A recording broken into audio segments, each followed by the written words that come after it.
Hey guys, it's me Alan. I am back with another video.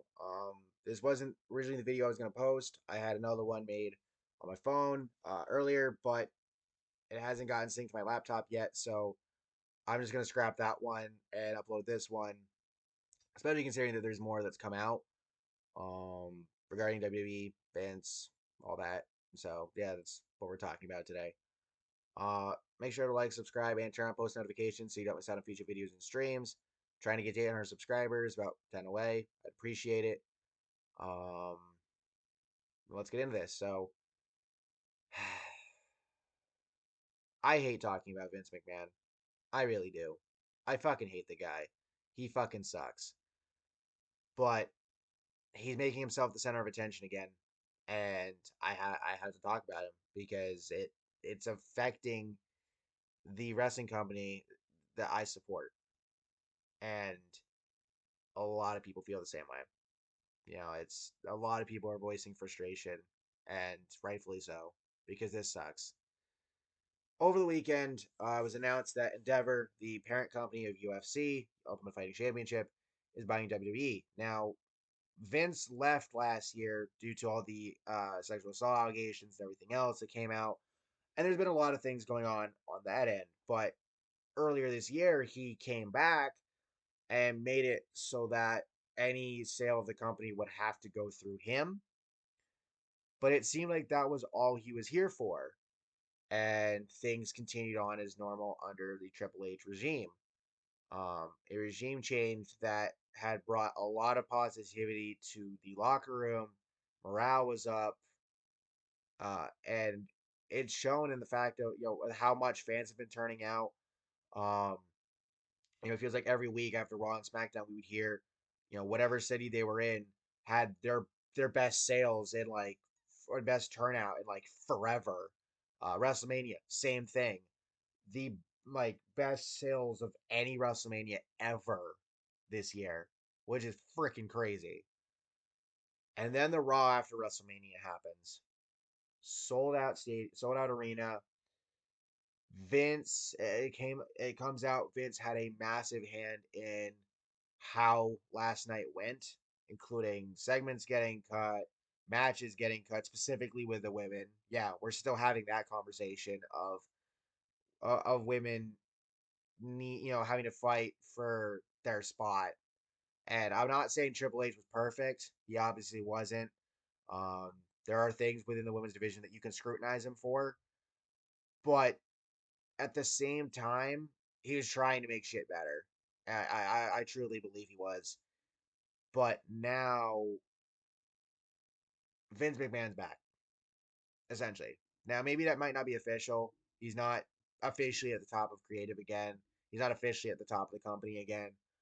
But with the merger, it truly does feel like that's the inevitability that's happening.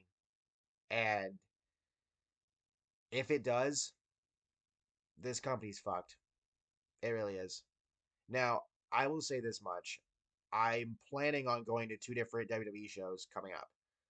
NXT Battleground in Lowell, Mass, at the end of May, and then the following weekend in June to a house show up in Manchester, New Hampshire, and taking my dad to both events.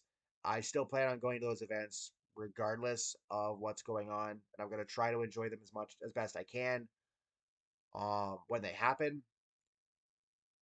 But looking at it right now, if Vince is officially put back at the top, how much talent will be left by then? Just a thought. And I'll get into that a little bit more in a moment. But there's a couple of things I want to read about first. A couple of things from Fightful to start with. Uh, we spoke to one higher up that said Friday SmackDown will be a big test and an important day for the company, noting that Vince McMahon was already in LA for the weekend when Raw After Mania happened. However, if he travels all the way to Portland for SmackDown, whether he's in gorilla position or not, it will be a huge negative sign to talent and staff. There are important people in the company who had no idea he was planning to make changes Monday and don't know his plans for Friday.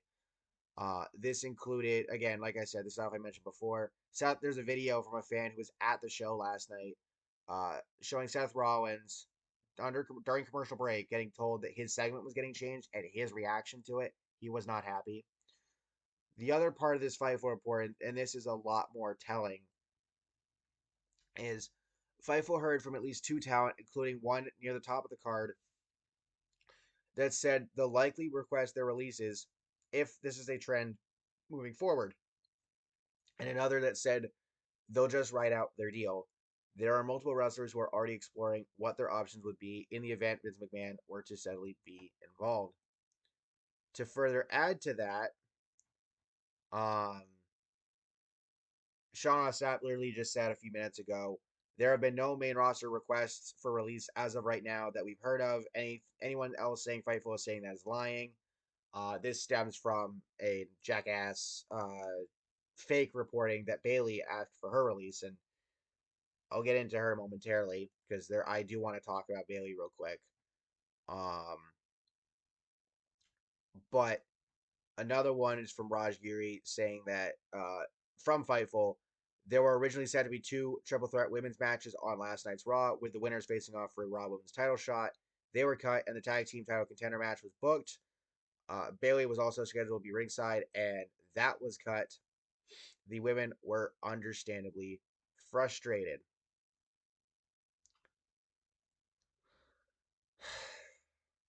So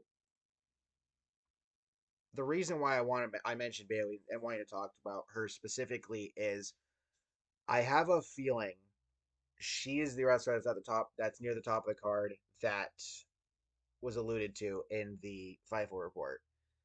She's done a lot of vague tweeting as of late, talking about, this be going into her and Damage Control's match with Becky, Lita, and Trish, saying this is all, like a romance story and things like that. And then after WrestleMania saying that, this romance story was ending or something to that sort, and then saying bye at the end of the tweet.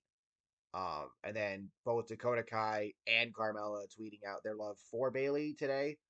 It may mean nothing. It may mean everything. We won't know until something gets announced. Um, but it would be very telling if Bayley left because that's another huge hit to the women's division, piggybacking off of losing Sasha Banks and Naomi last year.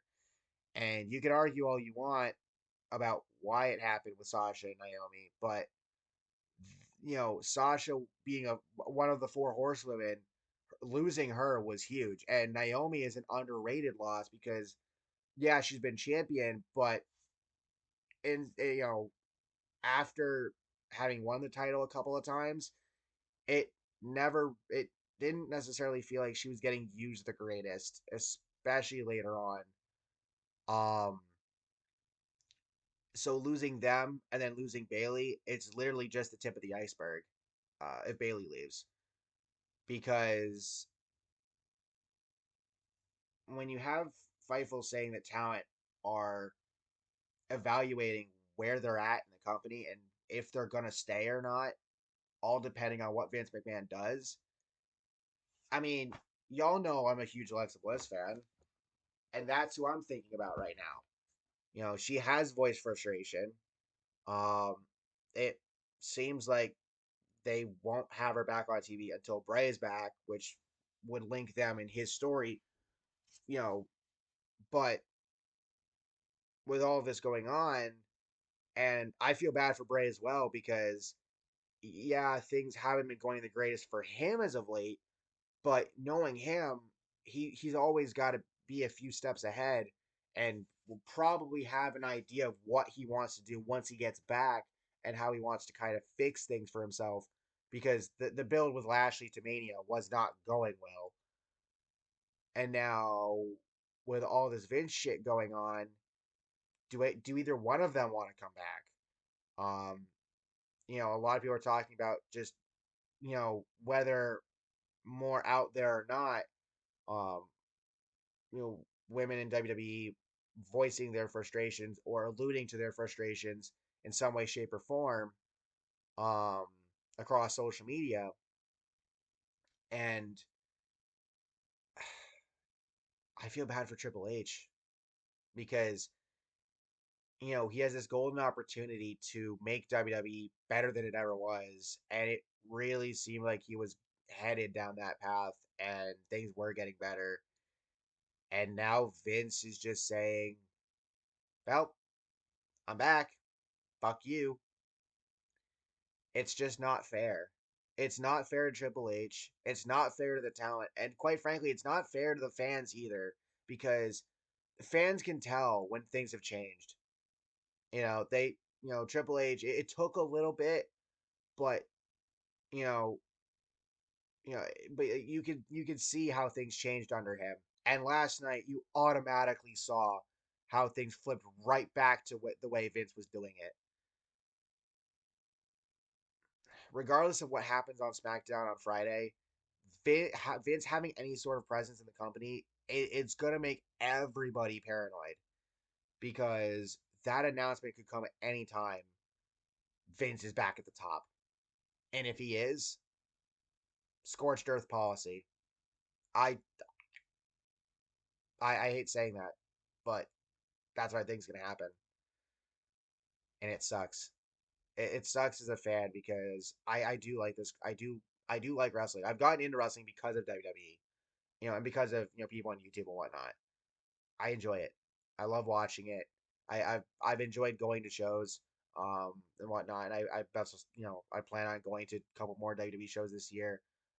Hopefully make appearances at other indie shows as well. And to watch and record and upload for you guys.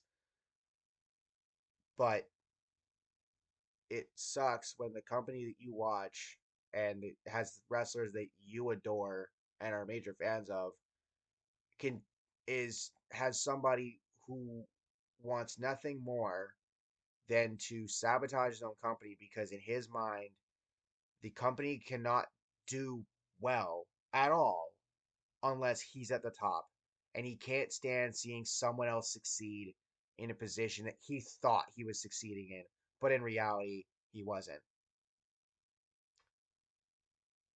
It's not fair. It's not fair to anybody involved because Vince is a tyrant. He's I'm willing to call him a dictator. I really am because he's a cockroach that will not die. He won't go away, and it just really makes you wonder what's going to happen. Again, I truly believe if Vince gets put back at the top, and if he tells Triple H to fuck off or whatever if he takes Triple H's positions away and bumps him down the totem pole, Triple H may straight up leave. Steph already left, and I think that was mostly because of like personal reasons. Again, remember last year she was taking time away before the Vince shit happened, and then she came back. So that's that. But Triple H may leave because of Vince. Talent will leave because of Vince, and I wouldn't be surprised if there's not a ton of talent left. I'm not saying everybody's going to leave. I think for some, they may request their releases automatically.